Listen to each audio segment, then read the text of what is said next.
welcome to the Bullcast Podcast. I'm Katie Pickler, and with me is, I just forgot your name. Oh, man, that is offensive. It's not like we've done like 150 something episodes, but I'm just staring at you like, who are you again? Okay, there we go. Yeah, no, that's crazy. My name is Court. Oh, okay, yeah. They call me Chicken Wing. They call me Court. Sorry. And Cam Span. First of all, you see how she remembered my name, and second of all, good morning. Okay, so this episode, we're going to talk about something that's really kind of buzzing. And, I was talking to a client the other day about this. I feel like it's been around for a long time, but all of a sudden it's just like everywhere. And this is AI. Artificial intelligence. Artificial intelligence. And specifically, we're going to kind of talk about this Chat GPT, which honestly, these two guys have been talking about for a while now. It took me forever. And I finally was like, what are y'all talking about? I have no idea. So this episode is kind of a learning for me as well. I mean, we're not going to get Chat GPT too much airtime because it's not like they're a sponsor or anything, so we don't want to give them too much coverage. Everybody knows about Chat GPT, everybody other than Katie. Yeah. So but maybe it's only the people who watch The Office. It could be, but we will discuss it because obviously that seems to be the big 800-pound gorilla that's brought AI back to the forefront. It has been at the forefront before, but it is back at the forefront again. Yeah, I'm excited about it. You do a quick Google search and you'll see a lot of fears that AI is going to take jobs. So in the show, we'll talk about AI impacting the financial services industry, AI impacting design, something I can talk about, and everything in between. Well, I mean, one of the things that I saw the other day was somebody that is intimately involved in the AI development industry, I guess, said that, it was a legitimate fear that human beings could end up like the people in WALL-E because AI will basically start doing everything for us and then we'll just be fat people in fat chairs. And sassy. Yeah. Lord. So good time. Okay, well, let's start with a list. This is movies and shows featuring AI elements and the occasional robot. I will say this is very similar to last week's episode, which was movies about the future. Yeah? I don't even remember. Well, I guess hand in hand. I mean, future robots, like it kind of goes hand in hand. Although I got to throw this in real quick. My mom calls me, and my mom does not drink, but I could have sworn she must have been drinking margaritas because she said she was at a Mexican restaurant with her friend. I was like, what's that noise behind you? And she goes, oh, it's the robot delivering our food. I'm like, what? The robot? She's like, yeah, El Porton has robots that deliver your food. No way. Oh, man, we need to go to El Porton. I know Denny's has those robots. I want to go to El Porton, guys. All right, let's go after the show. Okay, Yep. all right. I will say, this is not on the list, but how in the world is the movie AI not on this list about AI? I don't know. Haley Joel Osment and Robin Williams? That's not an official one on here. But Let's see. I will say my theory is our lists tend to skew a lot of times a little bit toward newer stuff. Yeah. Nicole. The younger person that puts the list together. And what was that movie with Robin Williams? Bicentennial Man. Oh, yeah. Oh, yeah. I forgot about that movie. I have a very vivid image of the promotional poster for that movie. Yeah. With Robin Williams on the front of it. So far, our list is things that are not on the list. Yeah. RoboCop's not on here. Is that artificial intelligence? No. But it That's says cyborg. the occasional robot. Okay, so I'll kick the list off. The first one on the list is Megan. That's obviously a more recent movie. I think you can watch it on Peacock right now. Stream it on Peacock if you haven't seen it. I highly recommend it. It's kind of a horror movie, kind of a thriller, kind of a this is what could potentially happen with AI. But I found it highly, highly entertaining. I mean, I thought it was a good movie. It's kind of like Chucky, right? Well, yeah, except better. So, there's that. There is a doll that is involved, although the doll looks far more human than Chucky did. This is more of a child companion, a companion for a child that looks like a child. You can tell she's a robot. You can tell that it's not a real child, but she's very, very close to being human realistic and has artificial intelligence. And the artificial intelligence ends up determining that the best way to care for her assigned child is to basically start killing some other, people. So I don't know why that reminded me of Small Soldiers. Do y'all remember that Oh, movie? yeah, absolutely. Where, they all started killing people. Yeah. It was intense. Yeah, it was fake. It was awesome. Okay, so next movie. Well, now I'm thinking about Indian in the Cupboard. You see that one? Oh my God, No, I so love good. that All movie. right. okay, We are next movie. off track here. Next one is the show Westworld, and I hope I'm not lying here, but that's actually a remake of an older show, correct? It's a TV show based on a movie that I believe was based on a book. I don't know, but that sounds right. But definitely there was a Westworld movie that was done back in the 60s or 70s, and then Westworld more recently, the TV show. First season of Westworld, the TV show, was epic. I mean, it was an excellent TV show. I loved it.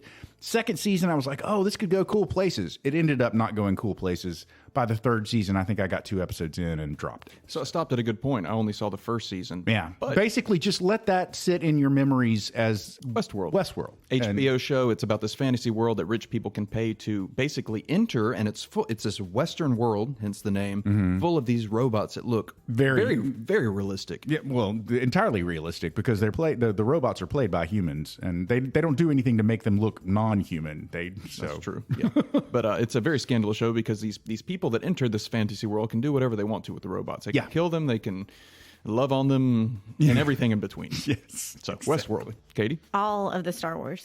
You could sit there and we could do an entire episode of Star Wars. Every aspect of it, every, robot and AI and all of that. Yeah, I mean, I think that's kind of one of the originals that you think about, the technology and all of that. And we've seen how it's progressed and the changes.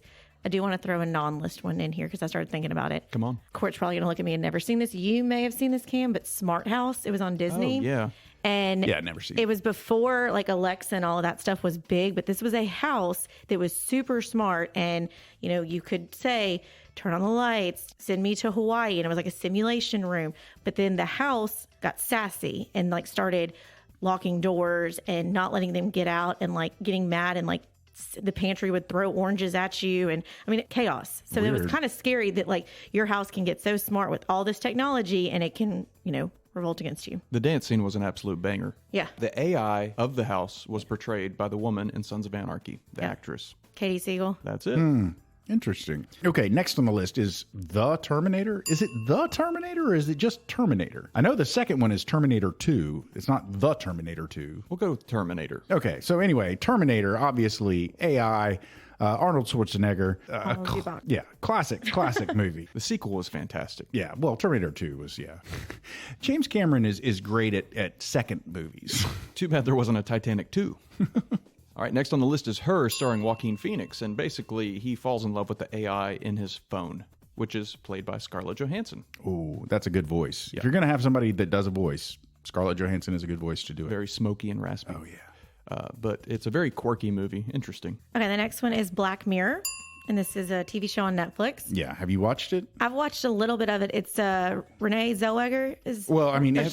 She was in one of them at least. Yeah. I mean, every episode is its own its own vignette. Yeah. Its own little story. But they all center in some way on how technology has affected our lives. And there are some crazy, crazy episodes.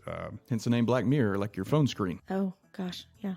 I recommend the show, but I don't necessarily recommend that you start off with the very first episode of the very first season. My word. Oink, oink. Yeah, a lot of people do not like that episode, and it can turn you off to the rest of the show very quickly if you're the type of person who would find it objectionable. So maybe don't start with that.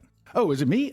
Ex Machina is the next one on the list, and this was a guy who developed a robot, artificial intelligence, full android capabilities, looked like a very pretty girl. It's an interesting study. I wouldn't say it's horror. I wouldn't say it's end of the world kind of stuff or anything like that, or murder or whatever. But she does get real with her creator. So fun movie. It's unfortunate I get the next one because I got it last week and I don't like it. Blade Runner with Harrison Ford. We talked about it last week, so we'll kind of skip over it. But unicorns and robots. So Blade Runner. Okay, Inception. This is Brad Pitt. No, Leonardo DiCaprio. That's right, Leo. I'm not sure how this one hits the AI. How does this hit the AI? Alternate universe. Dreams within dreams. Yeah, it's kind of a stretch to me. Yeah. Interesting. Okay. iRobot. That would be Will Smith. Will Smith. Yeah. Yep. Never watched it. I generally like my Will Smith movies, but I've never watched iRobot. And last on the list is a TV show called The Peripheral, which I have not seen. Have you guys seen it? I have not, but it is something that I do want to watch. So there you go. There's our list for the week. So let's start off with some definitions. So what is AI? What is AI? I guess first AI? We should start with what the letters AI stand for. AI stands for artificial intelligence. I think that is in and of itself pretty self-explanatory. Basically, you're looking at man-made things that can think for themselves, right? Or is it a little bit more complicated? I mean, a little bit more complicated. Of course, when I first think of artificial intelligence, I'm like, well, so fake intelligence? You think of like artificial imitation crap. Like some people might say that Court has a little bit of artificial intelligence because he's not nearly as intelligent as he holds himself out to be. Oh, Lordy Lou, we're not going to that point. Okay, so artificial intelligence, the theory and development of computer systems able to perform tasks that normally require human intelligence, such as visual perception, speech recognition, decision-making, translations between languages. And so artificial intelligence, like the movies we started talking about, seem futuristic. Oh, artificial intelligence, but Alexa, things like that, Siri, things that we're already using in our day-to-day lives. That's artificial intelligence. And of course, Chat GPT. Chat GPT. I thought it was new. I thought it was something that still was fairly new because it's been such a buzz. I remember the electric car episode we did that we thought that was a newer thing. And then we found out no, electric cars were back like Henry Ford days, like things like that. So Cam, you looked it up earlier. When did artificial intelligence actually get started? The internet says between 1940 and 1960. And it's like a lot of things, like the cell phone, we think, oh, that's like a mid-90s thing. But cellular devices go back, I think, to the 60s when they were developing it and figuring it out. And I went down the rabbit hole, and I'd be remiss if we didn't mention Alan Turing. Have you heard of him? Yeah. You ever seen the movie Imitation Game with Benedict Cumberbatch? Yeah. That's him. He created, I think it was the Enigma machine. Yeah. World War II. So he's the father of modern computing, and without computing, you can't have artificial intelligence. So I think that's where the kind of the 1940 to 1960 time frame came from, was the development of computing. Yeah. Cool. Absolutely. Okay, so that's the basic definition of artificial intelligence. Then you've got Chat GPT. And so this is the weird thing that I've been hearing y'all talk about that I had no idea what you were talking about. It's going to take over the world. So what it stands for is Chat Generate Pre-Training Transformer. So Chat GPT is a natural language processing tool driven by AI technology that allows you to have human-like conversations and much more with chat bots. The language model can answer questions and assist you with tasks such as composing emails, essays, and codes. It's basically a really fancy chatbot. I think we're all familiar with chatbots. You ask something and it tells you something. They've been around for a long time, chatbot. The reason that they have Chat GPT right now, they have Chat GPT, and then they have like next level Chat GPT whatever 4 or something like that is even better, but that part they charge for. But the free part, the reason it's free is because part of the way that Chat GPT, this AI, is learning is by people using it and talking to it, and it learns how people use language. So I can go onto the Chat GPT site and have a conversation with this thing. Like straight up, I can just talk the way I would normally talk to anybody. I don't have to worry about, making sure that I'm using the right language. I can just type out stuff the way I would type it out to anyone, and it understands me and will respond. You can even tell it what characteristics, what kind of voice you want to have. Oh, wow. I didn't know that. It's insane. About 4 weeks ago, I had teased that I made ChatGPT write a poem about Bullcast. I'd like to read it for you. Oh, I think Let's you hear should. it. And before I get into it, with ChatGPT, basically you give it what is called a prompt, which is you just typing in what you want. And the more detailed your prompt, the better it will understand what you actually want. So for this prompt, I said, write a poem about a podcast called Bullcast, starring Katie, Court, and Cam. And then I think I went further and I said, Bullcast is about making personal finance simple. So that's all I gave it. And it wrote, cue the music. Bullcast the podcast, a financial guide, Katie, Court, and Cam, 3 hosts to abide. Their knowledge vast, their insights bright. They'd help you navigate your financial plight. They talk of stocks and bonds and cash, and how to save without making a rash. They'd share their tips and tricks so sly, and help you plan for the future nigh. Katie, the heart of the show, so true. Her words so kind, they'd comfort you. Court, the mind so sharp and wise, he'd make you think and open your eyes. Ooh. Cam, the soul so pure and bright, his words would guide you toward the light. Together they'd weave a tapestry grand, a show of heart and mind in hand. Their fans would listen from far and wide, and every week they'd tune inside. For on the Bullcast, they'd always find a home for thoughts and a peace of mind. So here's to Katie, Court, and Cam, and to the Bullcast, a show so grand. May their voices carry through the airwaves wide, and help us all to take financial stride. Amazing. That is unbelievable. I mean, and the fact that it identified Cameron as the soul as you know. I love how it gave us all little roles to play. Yeah. Soul, mind, and heart. Was that? Yeah. Yep. Yeah. Heart, mind, and soul, baby. There you go. May That's your the three powers of us. combine. That was a interesting little laugh there. No, I was just I gonna, have plans. I was just going to throw a little thing out there. Like most people are like, oh, I don't use AI. But when you're writing an email or you're doing a text message and that auto prediction, like that's all AI. Yeah. It's predicting where you're going. Or have y'all ever noticed if you've gotten in your car and your phone may pop up and be like, start giving you, you're this far away from this place. And it's like, I know I'm not going there today. Like, but obviously like this is my routine. And so For a long time, anytime I got in the car on Saturday, Google Maps would pop up and say, 8 minutes to Kim and Adams. Kim and Adam are some friends of mine. Apparently, I used to go over to their house every Saturday because on Saturday, if I got in the car, Google was like, yeah, it'll be this long to get there. Same with me. Abby and I used to go to Las Delicias every Friday night, no matter what. I would go pick it up and bring it back home. And we stopped doing that and everything. But every time I get in her Suburban on a Friday evening by chance, it says Las Delicias this far away. Badass.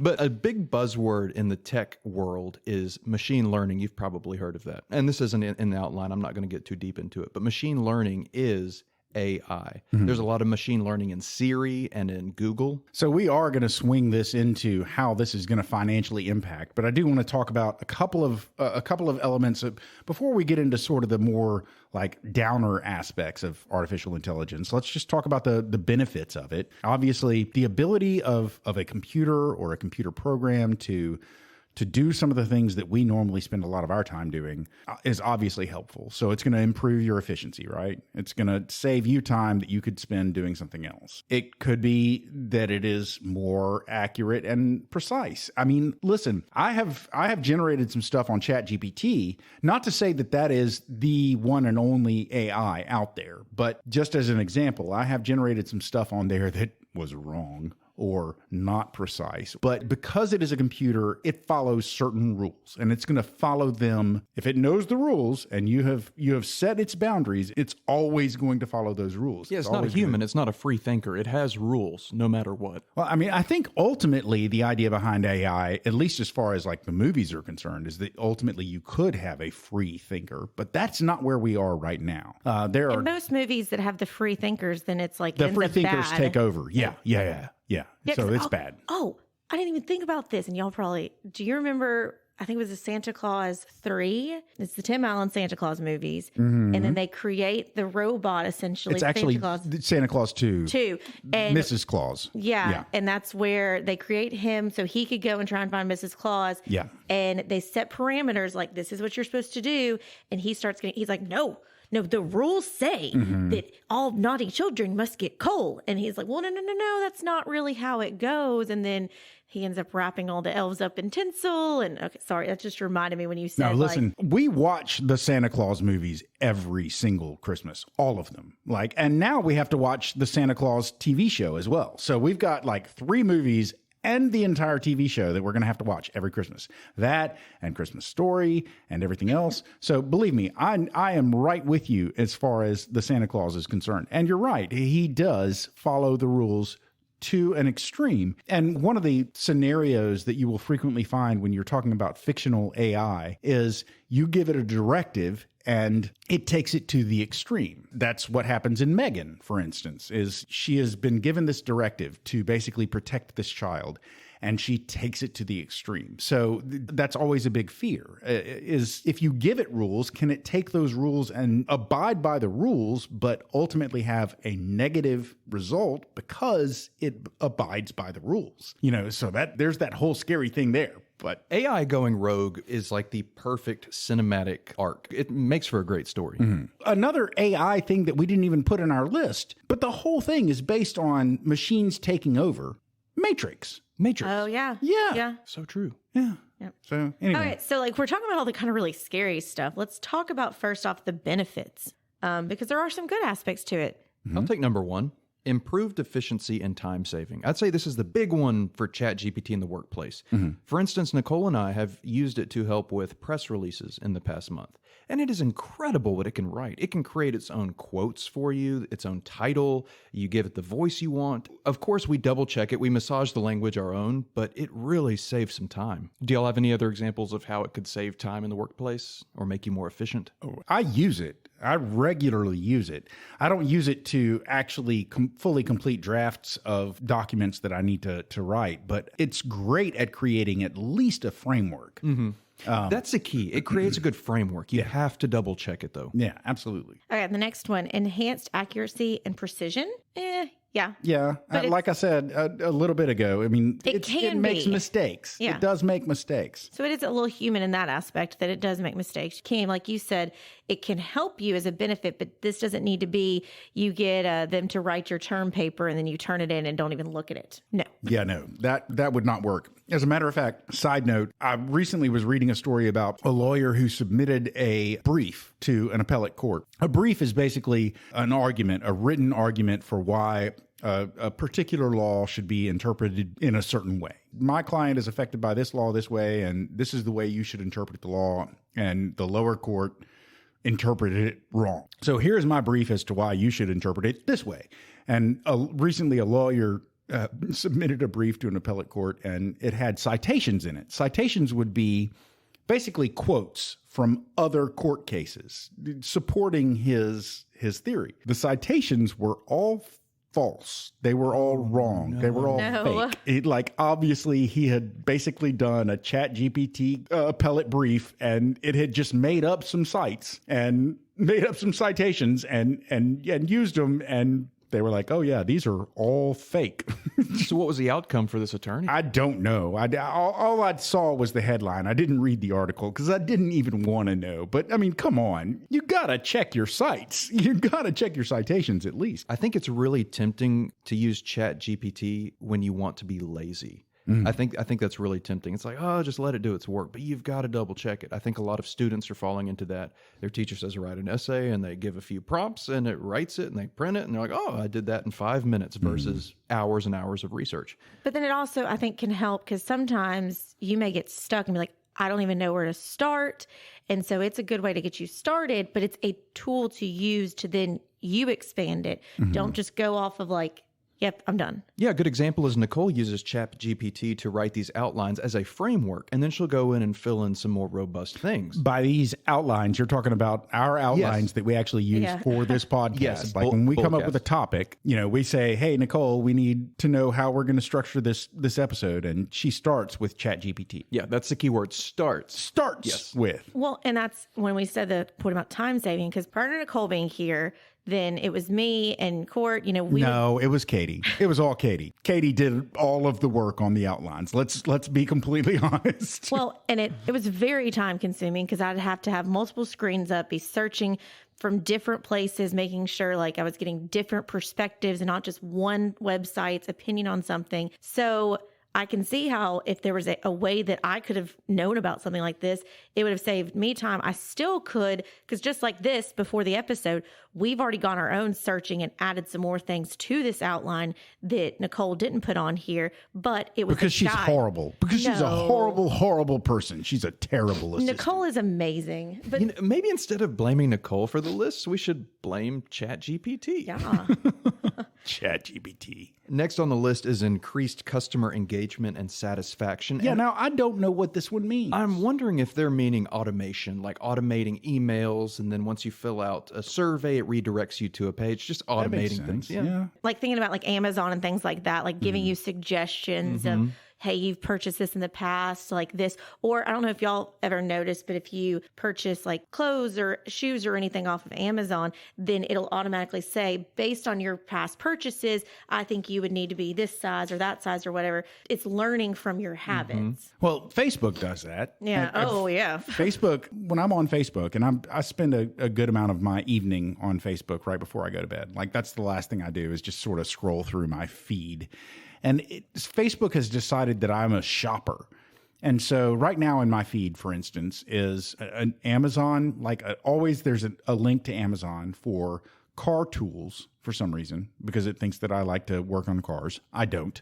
Hawaiian shirts, always. There is a selection of Hawaiian shirts. Nike shoes, specifically Jordans, and I own one pair of Jordans, but Timberlands. Now, listen, I can get behind some Timberlands, but I mean, it's crazy. Where did it come up with these options? Why did it decide that this is what I was interested in? But there is something that I did, obviously, somewhere along the way where it was like, oh, he likes this. So we're going to put this in his feed.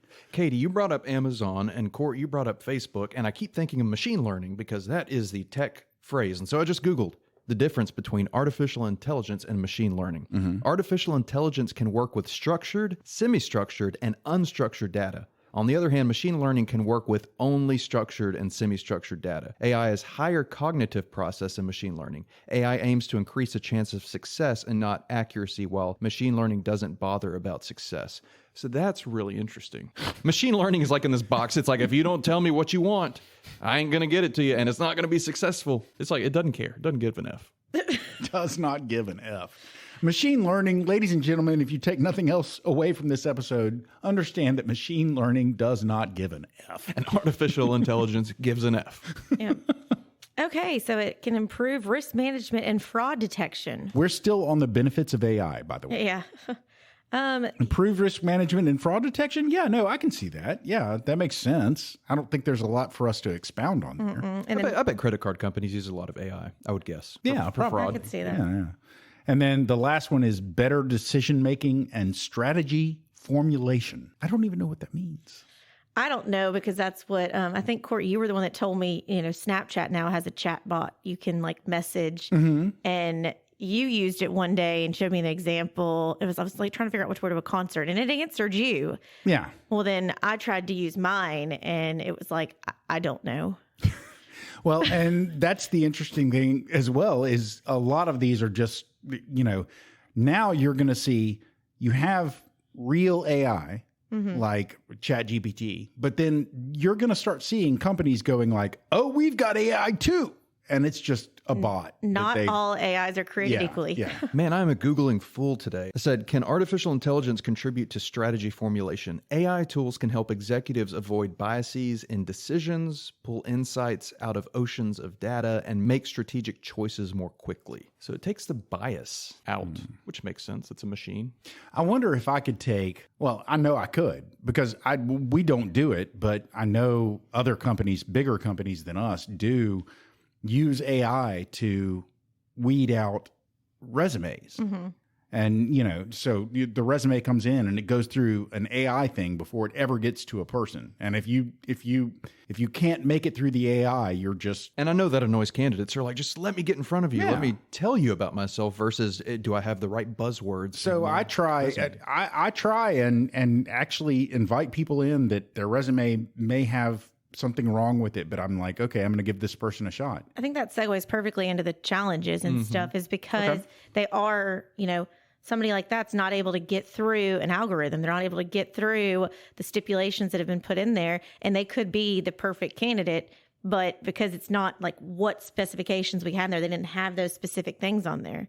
So the first one, it's, crap in, crap out. That whole philosophy, like when I do financial plans, if you don't give me good information, I'm not going to be able to give you good data back. Yeah. So same thing with this. Like if it does not have the right data, or it doesn't have enough of the data, it's not going to be able to give you good information. I can only predict as much as you're willing to give me the foundation to predict from, Now, the issue I think with this is that most humans would say, you know what, I don't have enough information about that specific topic to give you an opinion or give you a idea of, what you should do. Let me do some more research. More than likely an AI isn't going to be like, I don't know enough information, try again. I don't know. They could. Like I was saying, the Snapchat bot, he, she, whatever it was, told me, nope, can't help you.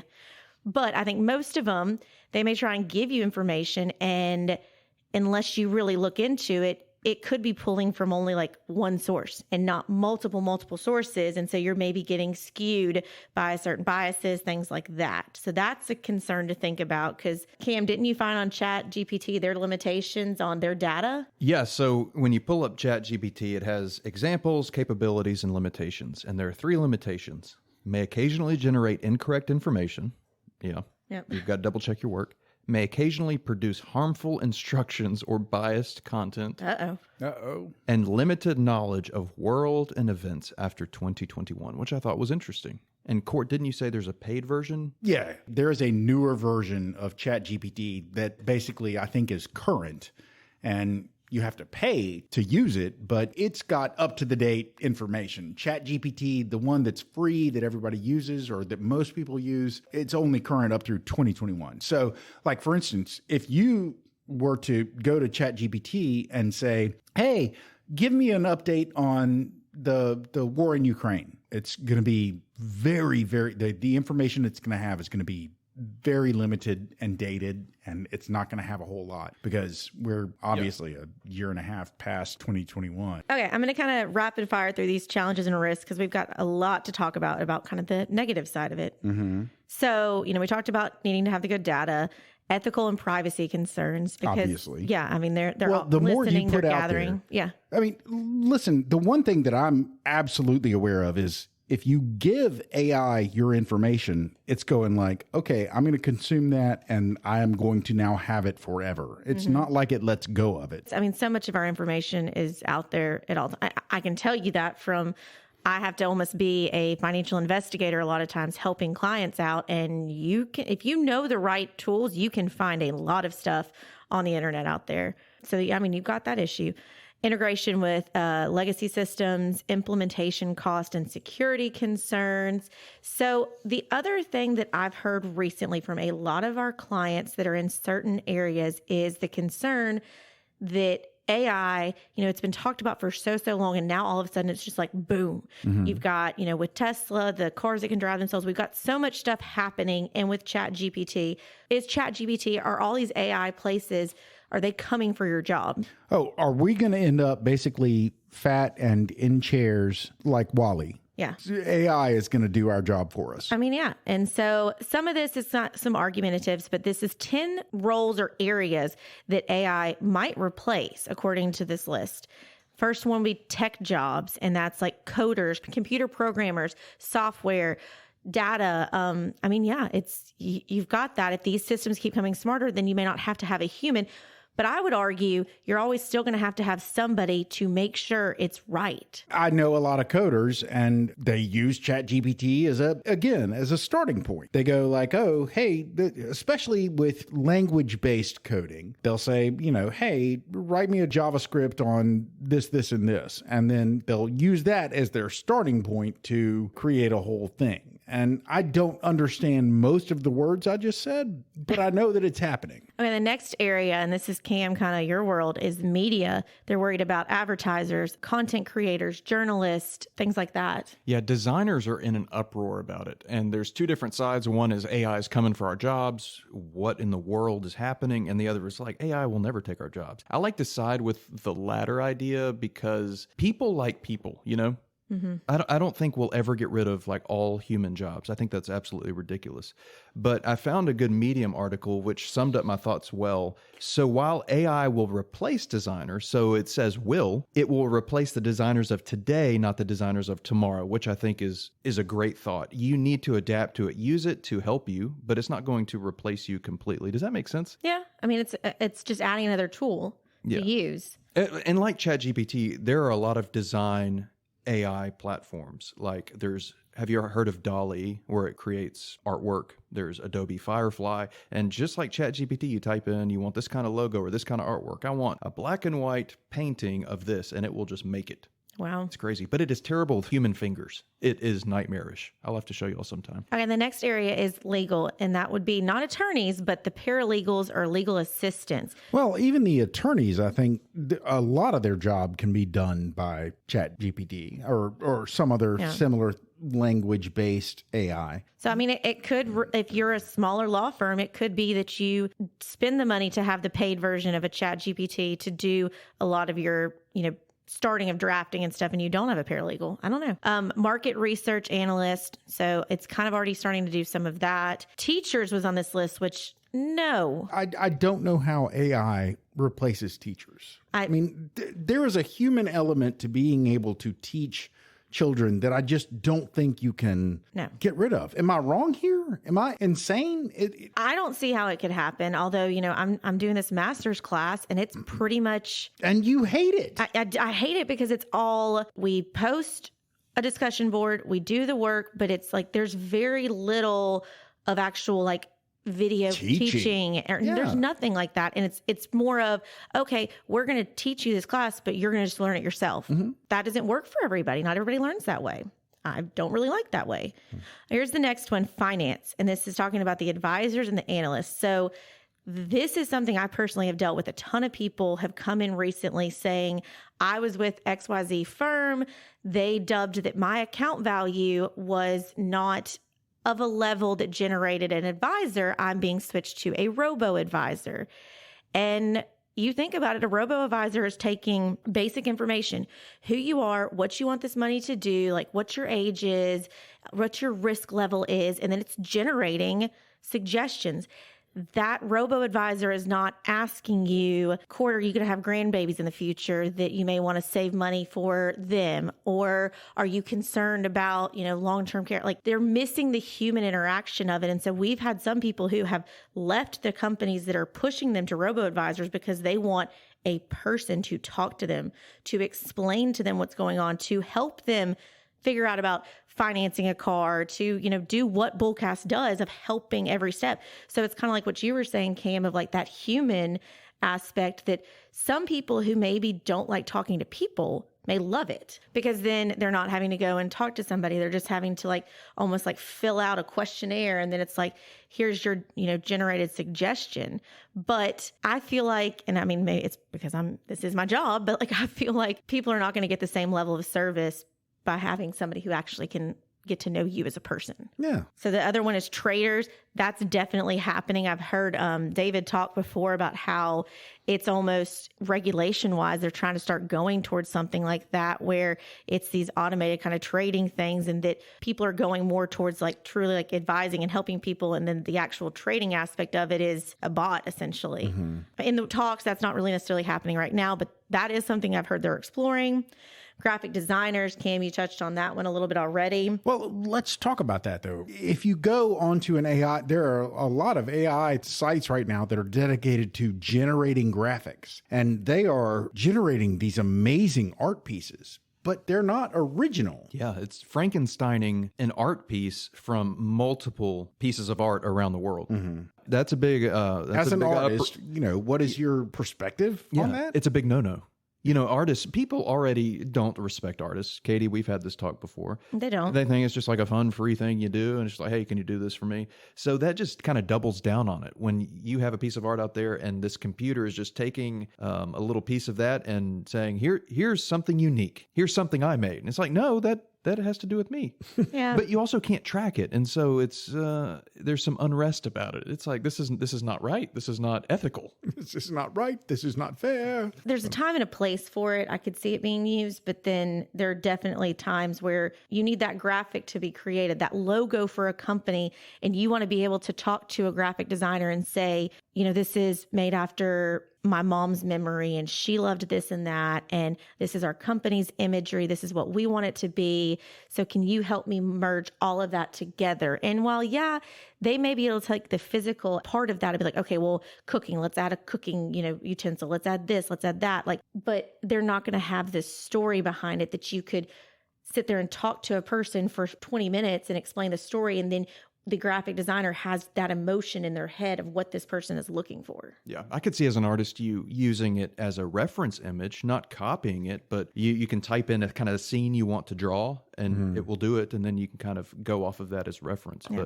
But do not copy completely. The last couple on this list of Chat GPT will replace is accountants, which, a lot of people are doing their accounting online, and I there's guarantee you mistakes. there's not a person behind your online accounting tax return. It's just a computer back there that's going like, fill these blocks. Out of all the ones you've listed, this seems the most realistic because as far as accounting firms go, it's a lot of number crunching, which computers are good at, right? Accounting, I think, could work for something very simple, cut dry person of like, we have, W-2 jobs, we have, a kid, this is what it is. What a computer software can't do that a human accountant can do is they can talk to you and find, are you putting everything in there? Like, do you have a business? Are you working out of your home? Do we need to talk about like how to list that, how to make sure you're getting any deductions you may be eligible for?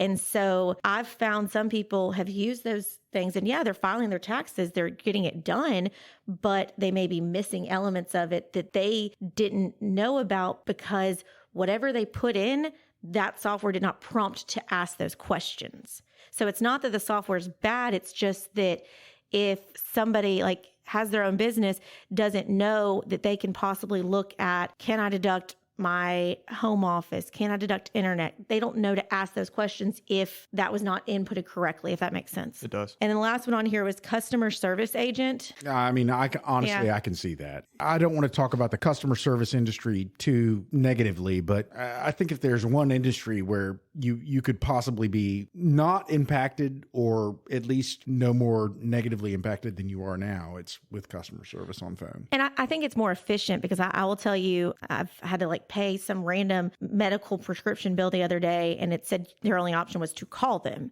So I had to call, and I was like, oh, here we go. It's going to be long hold times. But it was a automated machine that picked up and said, what are you doing? I selected the bill pay, and it was able to then take just a bit of information, pull it up. I was able to give this robot, my credit card information, which, seems a little scary, but all of that, that's why you do it on a credit card. So if it's fraudulent, you can take care of it.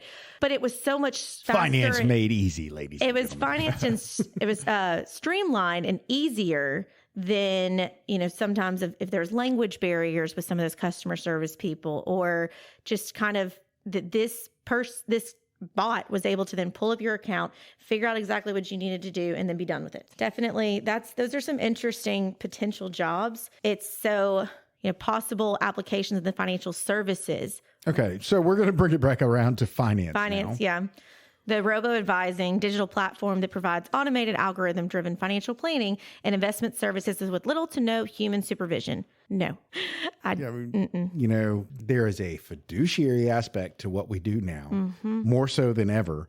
And I just don't know. I mean, obviously, an AI-generated recommendation it's not going to be worried about its own interests. So it's going to be worried about something else. But I'm just not sure that you really get the client's best interest taken into account from that kind of thing. So I think back to one of the first client meetings that I sat in. It was a prospect, and this guy, the whole time in there, starts talking about, I've got this account, I want this, I think I want to invest this, yada, yada, yada. Like, and we just keep asking questions after questions after questions. Finally, 50 minutes into this meeting, he unloads that he has $50,000 worth of credit card debt. Whoop, brakes go. Before we ever talk about investing any of your money, let's talk about that and addressing that. Now, the thing is a robo-advisor is not going to ask that. So yes, it's going to invest this money for this person because this person wants to invest this money. It'll make a suggestion on how to allocate it, but it's not going to ask you, should you be doing this? Is it a good idea? It's not going to do that. So that's an element where I think it's not great. I have heard of virtual assistants, chat box, things like that. Obviously, I think a big one would be fraud detection. Yeah. That could help all of us. And I think that AI is well suited to that. The credit score thing, I think I'm already a victim of bots as far as that's concerned in AI, because I get a bunch of emails every day that are like, hey, have you noticed what happened to your credit score today? Every single day I'm getting stuff. Back to fraud detection. Can we please find a better way to use AI to do two-step verification? I cannot stand two-step verification. It is the worst. There's got to be a smarter way. But there's trading and investment management. Obviously, then it's like when we were talking about using AI as kind of a guide, I guess to a starting point, it could be like, okay, here's my case. I've got, this person, they've got 30 years until retirement. They've got this much money. They've got this much amount of money that they're going to be adding to it. What would be a good suggestion for them? Put that in there and it comes back with an option. And then you can go from there of deciding, okay, let me look into this further and decide, is this the right thing? So I guess I could see AI helping with giving knowledge to advisors on what options are out there, because there are so many options, and introducing new ideas. But again, like with the legal documents or the press releases, you use it as a guide and not just like, okay, here, client, I did this for you. No, you didn't. Check your homework. And then risk management's the last one on here. And I know we've kind of used a risk analysis, which is kind of putting information in and then it generates. Risk tolerance is obviously a big thing whenever you're dealing with clients that you're investing for. You have to know what their risk tolerance is. But risk management is a much broader sort of category. And, I'd question how much AI can help in this in some aspects. I mean, because risk management, it involves everything from, again, your investments. And are you aligning your investments with your own personal ability to tolerate the risk that those investments might lose money compared to the potential for their gain? But also, what is your risk of, you have a pool on your property and someone comes onto your property and falls in the pool and drowns. I mean, I'm sorry, but those are both risks. You have to manage all of that. And so risk management is kind of a broad category that could encompass any number of things. So what is it really that we're talking about that AI is going to do away with? How is it going to apply to risk management? When risk management, I manage risk every day in my job. How is it going to come in and manage the risk that I'm managing in terms of human beings and the way that they operate in our world versus risk management in NASCAR? Just to throw something random out there, you're dealing with a whole different level of risk and danger. Basically, you're dealing with danger. And how is AI going to help with danger? Because danger is not its middle name. Danger, Will Robinson, danger. We could obviously talk about this all day long. This is definitely a subject I think we're going to touch on again as we keep watching this evolve, because it's booming right now. It's constantly changing, and we're going to see what happens. But let's kind of wrap this up, kind of the advantages and disadvantages. Do you have a bullseye? Yeah. Bullseye. Give us a bullseye. So advantages, I think that, a lot of us are using AI aspects more than we think. So I would say for those fearful that it may try and take your job, try and embrace it as much as you can and see how you can use it as an element towards what you do. Use it as a tool, just as like you would like Word and Excel and, Zoom and stuff like that. It's just one of the tools in your toolbox, but you still need to validate who you are and what you can bring to the table. So there's that. I don't think it's going away. Go into it with the lens knowing that it's only as good as the information it's getting. And so it should only be used as a guide and suggestion. And you still need to be the person that double checks and questions it. If it doesn't seem right, you need to question it. So, I'm fascinated to see where it goes. I know I've talked to some clients that are in the tech industry, and they're talking about, they're excited about the direction things are going that we don't even know about yet. That kind of terrifies me, because I'm like, are we going to have a smart house situation and the houses are going to start taking over on us? But I don't know. Yeah. Okay. So just to put you and Cameron both at ease, the one thing that the smart houses will never be able to do is move. They are stuck where they are, so they can't chase us. We can, And this movie, they didn't chase them. They just locked all the doors and I think turned the air off. I've got a non-smart tent. We'll all just go stay out in the woods. It'll be fine. You can't get out of the house because the doors are locked. Oh, listen, girl. You're inside of it. I can bust some windows out. AI will follow us on our phones. We have to leave our phones behind. Leaving the phones behind. Off the grid. We're gone. Off the grid. Gone. Did you finish your bullseye? That's my bullseye. I'm excited to see which direction we go. And I guess I need to start learning about this Chat GPT. No, because by the time you learn about it, it'll be something else. Cameron, what's your bullseye? Oh, I said this earlier on in the episode, but I think I did a terrible job at explaining it. But I don't think AI will replace all jobs. And I'm pretty dang confident about that because people crave human interaction for the most part. They do. There are certain even like you mentioned customer service, I could see that. But I think AI got off on the wrong foot when it had people yelling at their phones, representative, representative. And then you hear like the fake typing, clicking and everything. And in the art world, people want art from the human soul. That's what makes it art. They don't want art from a computer. And I'm pretty dang confident about that too. So I would say embrace AI to help you become more efficient, but don't fear that it's going to completely take all jobs forever and ever. Amen. Okay, well, here's my bullseye. Oh, ladies and gentlemen, there's the closing bell. Did AI remove your bullseye? I can't control. Well, I mean, AI is going to take, you're the mind of this podcast. So I guess AI is taking you, but it can't take the heart and the soul. It cannot, but it can take the Court mind. can be replaced, but not you and me. You have made it to the end of yet another episode of the Bullcast Podcast. If you liked what you heard and you'd like to hear more, please feel free to go to your favorite subscription service and sign up to have our podcast beamed directly to your device every single Thursday at noon. If you'd like to find out more about Katie and Cameron, because Court is gone, the mind is gone, go to bullcastpodcast.com. We've got some bios up there. You can also leave us a comment. You can suggest a topic if there's something you'd like to hear us talk about, or you can even suggest a guest if there's someone you would like to hear us talk to. Also, we have pictures. If you like pictures, boy, do we have pictures. They're on Instagram. Our handle is @BullcastPodcast, and we also have a Twitter handle. That's @BullcastPodcast as well. And we have a Facebook page. Please come interact there too. You know, you can do all the same stuff on Facebook. That is Bullcast the Podcast. That is our Facebook page.